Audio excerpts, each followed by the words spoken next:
Hello and welcome to the Animal Enrichment Workshop. Today I'm going to be explaining and showing you how I make a range of different feeders based on price, time, how easy they are to make, and requirements that you might have within your zoological facility to make them more natural, or if they can be natural looking. So let's get into it.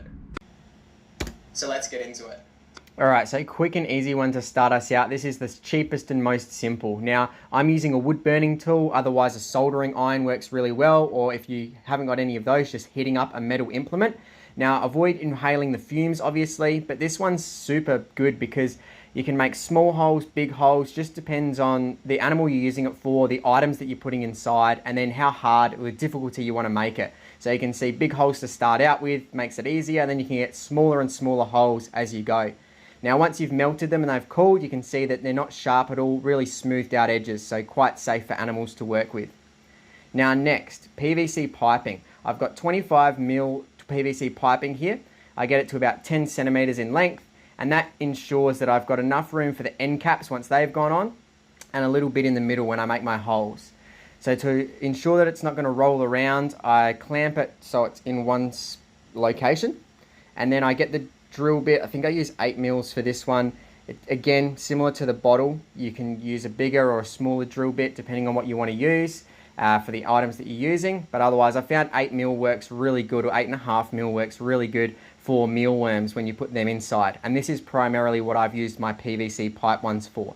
So a bit more of a professional look, but obviously you have to pay for your PVC pipe, and it's a bit harder if you make mistakes because you have to keep paying for that, whereas the plastic bottles, cheap, easy, and you don't have to worry about them. So I push the drill all the way through, and the formation I do it in, 3 on one side, 2 on the other. As you can see, once you've gone all the way through, it turns out like that. Quick, perfect, and easy, and then just getting out all of the plastic bits as you go.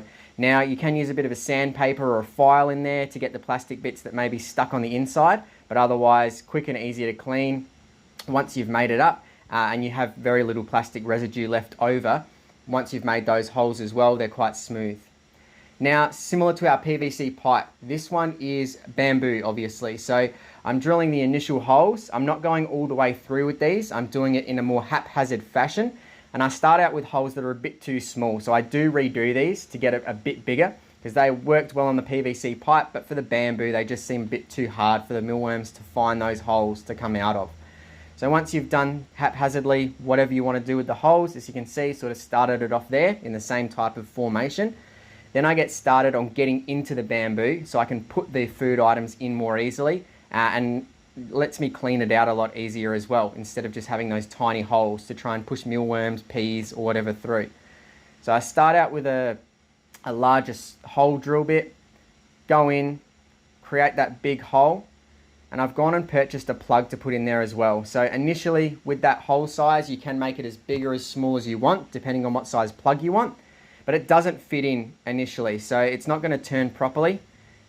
Instead, I need to then get my little Dremel tool, my rotator tool, and I've got a little sandpaper bit on there. Otherwise you can hand sand with just a piece of sandpaper and get around, but do it little by little to create that slightly larger hole, which enables you to twist that plug in and get a nice seal on it. So again, I'm needing to go around again, and this is using the power tools isn't necessary. It just makes the job a lot faster. And you can see once I've done so there, instead of using sandpaper by hand, now it twists in quick and easy, nice and easy to load it, and nice and easy to clean it out.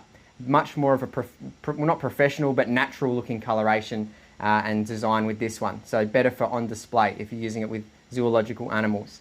And then again, hand sanding or using the Dremel tool to get the little splintery bits you might have.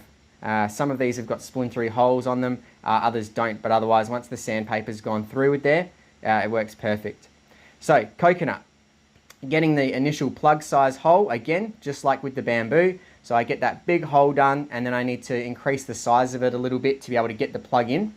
But the coconut tool is really excellent at more of a rolling around tool, and I use this initially for emus and ratites, stuff like that. I load it up with peas that the emu that I work with pushes around, drops the peas out, and it works really good at slowing down that feeding behavior.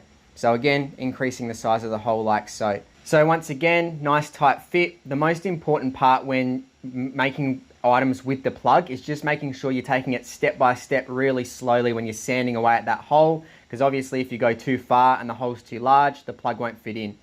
Now, washing out the inside, because you might have a bit of old flesh and sort of husk in there, so cleaning it out with water or just your hands does the job, and then it's ready to use. Now, as long as you're not putting in too many holes, for this coconut I use 4 holes or 5 holes, just one on each side. Large enough for whatever you want to put in there to fall out. I'm using peas, so I found one that's got a decent size hole for the peas to come out. But if you start to use too many holes and push too hard, you can eventually break the coconut because it just becomes too fragile, which is obviously not what you want to do. And then, final product. Alright, so back with the final products. This is obviously the cheapest and easiest to create. I just pulled these out of a recycling bin, cleaned them up, and they've even got mismatched caps because they're just, been pulled out of recycling. Very quick and easy to do with a soldering iron. You can, if this is too easy, if the holes are made too big, if you make any mistakes, these can just be thrown into your recycling or 10-cent deposits if they do that in your state and territory, wherever you're from. So the next up is this one. So this works really well if I'm using it for, and I have like kookaburras and stuff like that, when there's a couple of animals in an aviary and you want the animals to be able to see what's inside. So this is a good easy one to start out with, because you can obviously use larger bottles or smaller bottles depending on what you have access to or what you want to use. Now, then I've moved to these ones. So obviously less easy to see what's inside, but they're a lot stronger and they do look, although unnatural still, they look a lot nicer than just this, which if you're using these on exhibit, I don't know if anyone would allow that really. I probably wouldn't want to put these on exhibit because it does look like someone has just chucked rubbish. Whereas this one looks a bit more like it should be something, and it is actually an enrichment item. These hold up a lot better, they're a lot stronger, but the larger with the PVC pipe you get, the more expensive it can get. And in some cases they can just get a bit too big and bulky, I've found, but this is really the perfect size with that 25mm. Now, if you can have access to bamboo, I've found these to be awesome. So, whoops, it's a bit larger and more cumbersome than the smaller stuff, but otherwise drilling the holes in, giving it that natural look. It can be left out in exhibits. If you're allowed to use unnatural stuff, then that's fine, but a lot of the time zoological facilities want to use more natural looking items with their enrichment. So drilling the holes in, leaving this either on the ground or whatever, you can suspend these and suspend the other ones as well. And then obviously, as I've shown, using the twist cap if you need to clean it out or fill it up more easily, rather than using the tiny holes would be ridiculous. Then this one would be perfect, I think, for like, small biscuits, mealworms, that kind of stuff. Particularly with these two as well. Small mealworms, I've found are really good with this one. This has been really good for like pet dogs and cats, putting biscuits and treats in here for this, making it starting off easier, making it harder and that kind of thing. And then this I've found works really well. I've used this for emu and brolga. Creating holes in here, bigger or larger, depending on what you're wanting to put inside. So this one would be designed for peas for an emu. And then obviously with the top cap, filling it up, easy to clean, easy to fill up, plugging it back in securely. And then the emu can see what's inside and roll it around, and the peas will slowly fall out, and it'll just extend that feeding time longer. And this is another one, as with this, which I think would be perfect for out on display. Blends in a lot better with the natural environments you're trying to mimic, rather than these ones. Good for behind the scenes and really quick and easy. These ones, a bit harder to source, obviously, with coconuts and bamboo, but do look a lot better for those natural looking environments. So coconuts, you can purchase them from the shops, which in some cases is going to get a bit more expensive and harder to source. But otherwise, I got a lot of my coconuts when I worked up in North Queensland, because they were strewn along the beaches with all the coconut trees. Fantastic. And this bamboo I just picked up from the green waste dump. Actually, someone was dumping a lot of bamboo, but I've seen bamboo can be for sale in some cases, or you can get rounds, and so you can make it that way.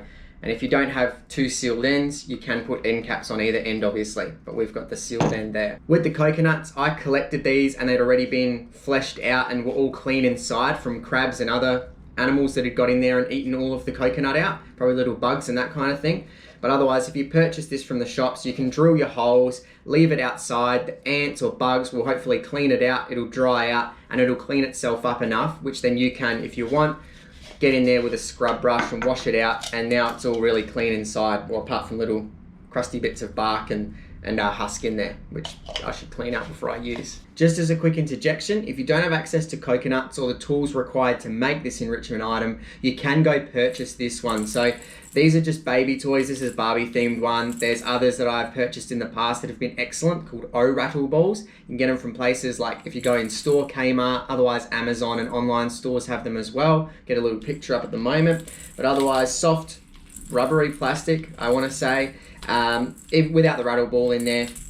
But they work really well for emus and other ratites like that if you're putting food items in. Otherwise, you can use them for other species if you're jamming food in there. But just as a less natural but more easy to obtain alternative to coconuts for some people. Once again, thank you very much for watching. It's much appreciated. Happy enriching, and until next time, goodbye.